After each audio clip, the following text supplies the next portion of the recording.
마가복음 13장 14절부터 23절 말씀. 멸망에 가증한 것이 서지 못할 곳에 선 것을 보거든 읽는 자는 깨달을진저 그때에 유대에 있는 자들은 산으로 도망할지어다. 지붕 위에 있는 자는 내려가지도 말고 집에 있는 무엇을 가지러 들어가지도 말며 밭에 있는 자는 겉옷을 가지러 뒤로 돌이키지 말지어다. 그날에는 아이 벤 자들과 젖 먹이는 자들에게 화가 있으리로다. 이 일이 겨울에 일어나지 않도록 기도하라. 이는 그 날들이 환난의 날이 되겠음이라. 하나님께서 창조하신 시초부터 지금까지 이런 환난이 없었고 후에도 없으리라.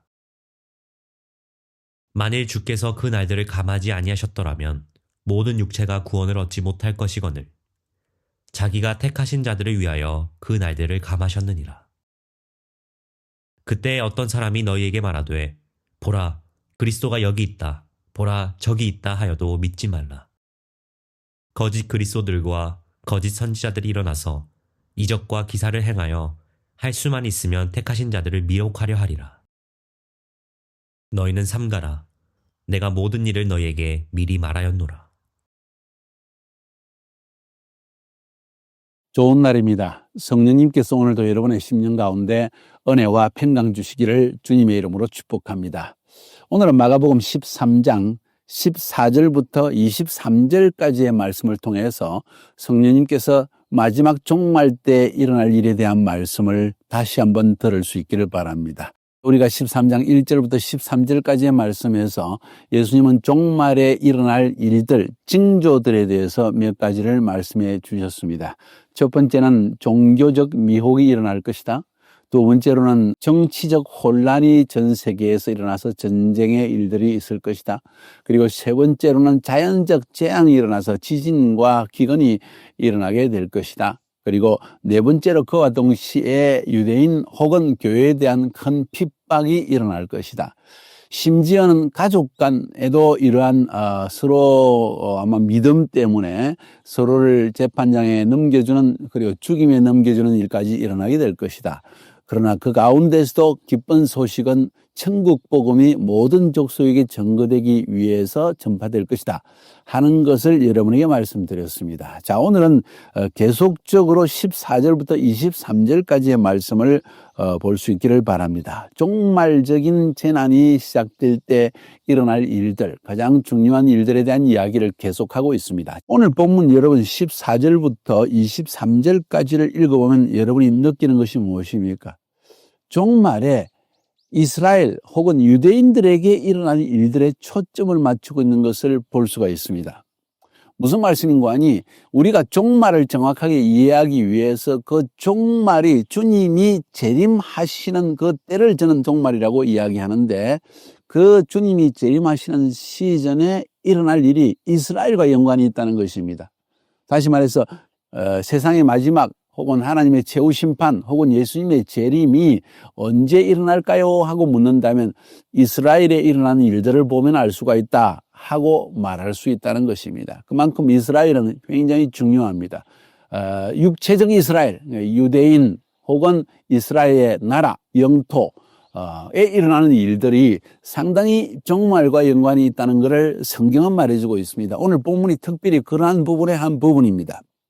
자, 그러면 마지막 종말에 일어날 중요한 일들이 이스라엘과 어떤 연관이 있을까요? 첫 번째 14절에 보니까 멸망의 가증한 곳이 서지 못할 것에 선 것을 보거든 읽는 자는 깨달을진자 그때 유대에 있는 자들은 산으로 도망할지어다 지붕 위에 있는 자는 내려가지도 말고 집에 있는 무엇을 가지러 들어가지도 말며 밭에 있는 자는 겉옷을 가지러 뒤로 돌이키지 말지어다. 그날에는 아이 벤 자와 젖 먹이는 자들에게 화가 있으리로다. 이 일이 겨울에 나지 않도록 기도하라. 이는 그날들은 환난의 날이 되겠습니다. 하나님의 창조하신 창조부터 지금까지 이런 환난이 없었고 후에도 없으리라. 만일 주께서 그 날들을 감하지 아니하셨다면 모든 육체가 구원을 얻지 못할 것이거늘 자기의 택하신 백성을 위하여 그 날들을 감하셨느니라.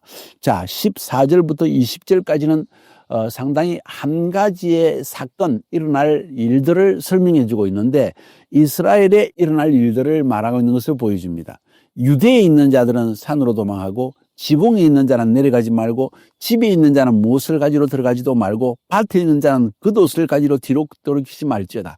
어떤 재앙이 일어나는데 유대에 있는 자 산으로 가고 지붕에 있는 자 내려가지 말고 집에 있는 자는 가지로 들어가지도 말고 밭에 있는 자는 겉옷을 가지러 뒤로 돌아가지 말라. 무슨 재앙이 일어나고 있을까요? 정말 정확하게 말하기가 힘듭니다. 우리의 상식과 또 이런 것을 경험을 통합해도 이건 뭘 말하고 있을까 하는 것을 알기가 쉽지는 않습니다. 그러나 앞부분에서 1절부터 13절까지 해서 하나님께서 마지막 때 종말 때 일어날 일 중에 한 가지 자연적 재앙과 연관이 있지 않는가 하는 생각이 듭니다. 혹은 지진, 혹은 지진으로 인해서 스가랴 14장에서 말하는 것 같이 지진이 일어나서 성전에서 물이 쏟아져 나와서 그것이 홍수가 되어졌나? 혹은 어쩌면 핵폭탄이 떨어져서 이런 일들을 말하고 있나? 정말 알 수 없는 여러 가지 이야기를 하고 있지만 자연적 재앙이 있는 것처럼 보이는 건 틀림없습니다. 그런데 그 자연적 재앙이 너무나 큰 재앙이기 때문에 그날이 아이벤 자와 젖먹인 자들에게 화가 되기 때문에 겨울이 나지 않도록 기도해라. 특별히 환란의 날이 된다 하는 걸 보면서 자연적 재앙으로 보이기도 하고 핵전쟁으로 보이기도 하고 아무튼 다양한 어떤 큰 재앙이 있는 것은 틀림없습니다. 그것을 환란으로 표현했습니다. 너무나 큰 환란이기 때문에 창조로부터 이와 같은 환란이 없다고 하는 표현을 하기까지 한다는 걸 볼 수가 있습니다. 그러면 그때가 언제인가? 그런 재앙이 일어난 때가 언제인가 할 때 멸망의 가증한 것이 서지 못할 것에 선 것을 보거든. 멸망에 가증한 것이 서지 못할 것에 선다는 표현은 구약적인 표현입니다. 좀 더 구체적으로 말하면 예수님께서 다니엘서 12장 9절부터 13절까지에 있는 내용을 우리에게 지금 그대로 다시 인용하면서 말씀하고 있는 것입니다. 예수님은 구약의 다니엘을 통해서 하나님께서 예언한 그 일들이 일어나게 된다. 그러면 다니엘서 12장 9절 13절에도 지금 같은 이야기입니다. 멸망하게 할 가정할 것을 세운다. 근데 그것은 성전에서 일어날 일이라는 것을 알 수가 있습니다. 왜냐하면 11절에 다니엘서 12장 11절에 매일 드리는 제사를 폐하며 멸망하게 할 가정한 것을 세울 때까지 1290일을 지낼 것이요 기다려서 1315일을 지나는 그 사람은 복이 있으리라. 이것은 3년 반, 거의 3년 반, 앞 3년 반과 뒤 3년 반 플러스 한 달 정도의 기간. 이렇게 기간이 표현되는 것을 보게 될 때, 이 다니엘서 12장을 근거로 해서 많은 성경학자들 중에 어떤 사람들은 7년 대환란이 일어날 것인데, 7년 대환란의 중간점에 즉 그리스도가 하나님의 성전의 제사를 못 지게 하고 그리고 멸망에 가져간 것, 다시 말해서 우상을 거기에다 세우게 된다 하는 것으로 해석을 하게 되어집니다. 자, 그러면 여기서 한 가지 또 우리가 질문해야 될 것이 멸망에 가증할 것, 그것을 다시 말해서 우상이라고 한다면 하나님의 성전에 우상을 세운 예가 있는가 할 때 예가 있습니다. 역사적으로 두 번의 예가 있습니다. 한 번은 BC 168년에 시리아의 알렉산더 대왕이 죽고 난 뒤에 그 알렉산더 대국이 세웠던 그 그리스 왕국이 세 갈래로 갈라지면서 시리아 지역을 담당했던 셀류쿠스 왕조가 있는데 거기에 안티오코스 에피파네스라는 왕이 예루살렘을 점령하고 예루살렘 성전 안에 제우스 신전을 세우고는 부정한 돼지를 희생제물로 바치게 됩니다. 어떤 학자들은 이야기를 이것이 바로 오늘 성경에서 예수님이 말씀하신 것의 성취라고 이야기하는데 그건 아닌 것 같습니다. 왜냐하면 이것은 BC 168년이니까 이미 예수님은 그 뒤에 분이신데 이 일이 일어난다고 말씀하시는 걸 보아서 다니엘의 예언이 그때 성취된 건 아니고 예수님 이후에 성취된 걸 볼 수가 있습니다. 그러면 예수님 이후에는 이런 일이 일어난 것이 있을까요? 예. 로마의 디도 장군에 의해서 예루살렘 성벽이 AD 70년에 무너졌습니다. 그리고 성전을 더럽히고 우상의 제단 혹은 신상 혹은 로마 군기를 세웠다 하는 기록을 우리가 볼 수가 있습니다. 자, 그럼에도 불구하고 그 예수님의 시대에 예수님이 돌아가신 이후에 AD 70년에 로마 군인에 의해서 성전이 파괴되긴 했지만은 성전에 또 어쩌면 멸망에 가증한 것이 세워졌는지는 모르지만 그것이 예수님께서 말씀하신 그 예언의 성취는 아니라는 것이 분명합니다. 왜냐하면 바로 그때 일어날 일에 대해서 예수님은 말씀하시기를 나중에 바로 그때쯤 해서 하나님은 온 세상에서 자기 백성을 불러 모으시고 그리고 구름을 타고 재림하신다 하는 표현이 오늘 13장의 뒷부분에서 나오는 걸 보아서 이것은 미래의 사건, 지금 우리가 아직 겪지 못한 미래의 사건을 말한다는 것을 알 수가 있습니다. 자, 중요한 것은 오늘 본문에서 13장에서 볼 수 있는 14절부터 먼저 20절까지만 보면 분명히 성전이 그때는 서 있다는 걸 볼 수 있습니다. 다시 말해서 예루살렘 성전이 지금은 무너져서 없는데 지금은 그 성전 산에 모슬림 사원이 서 있는데 황금돔 성당이 서 있는데 거기에 제3성전이 설 가능성이 있다는 걸 알 수가 있고 근데 그 제3성전을 성전 안에 우상을 세우는 일이 나중에 일어날 것이라는 것을 알 수가 있다는 것입니다. 자, 그쯤 되어지면 이것이 미래에 일어나는 것은 분명히 인식해 볼 수가 있겠죠. 자, 아무튼 여기서 굉장히 중요한 사건은 지금 이스라엘이란 나라 안에 예루살렘이 회복되어지고 유대인들이 분명히 성전을 세우고 제사도 드리고 있다는 걸 알 수가 있습니다. 왜냐하면 다니엘서 12장 11절에서 제사를 폐한다는 이야기가 나오고 멸망에 가증한 것을 세운다는 이야기가 나오고 그리고 3년 6개월 또 3년 6개월이 지난다. 어떤 학자들은 이야기하기를 이 7년의 기간 중에 전 3년 6개월 동안에는 거기에 어떤 전 세계 모든 민족을 위한 공통성전, 모든 종교를 통합한 성전을 세우고 유대인들도 제사도 지나게 하고 그리고 다른 종교들도 와서 거기에서 예배를 드리게 하는 그런 일들이 일어나지 않겠는가.